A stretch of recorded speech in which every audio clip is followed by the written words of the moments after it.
middle. All right, Rachel DeLoach, Troy University, and my question is for all coaches. From your years of coaching, which phase of the game, offense, defense, or special teams, has the advantage with 1 month to prepare? Coach Smart, we'll start with you and then work our way down. Thanks. I don't know that any phase of the game has an advantage over the other with 1 month to prepare. I certainly think that how you manage those three phases is very critical to the outcomes of the game. And we talked to our team as recent as yesterday about perspective. And what is each team's perspective on making the playoffs?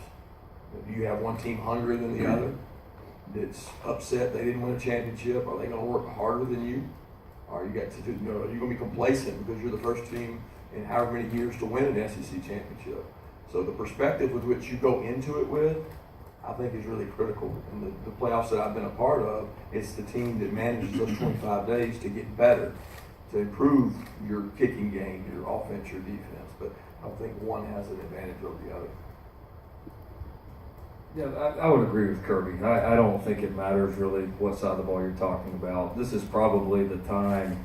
There's no other time during the year where you've got a month break in between games. And that we're the only sport in the world that I can think of that does that, especially before championship type games like this. So I think how you handle those games, how your staff handles them, how your players handle them, makes the biggest difference. I don't really think that it's a lot about the offense, defense, or special teams, but I do think that skilled players, wide receivers, fast guys, they sort of bounce back from the break a lot more quickly than the bigger guys.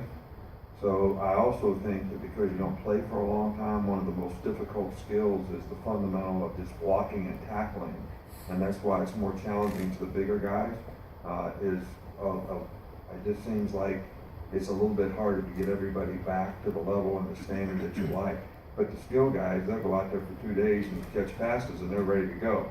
Quarterback, receivers, they're fast guys, and they're always fast guys. So I think those guys have a little bit of an advantage in games with a big break like this.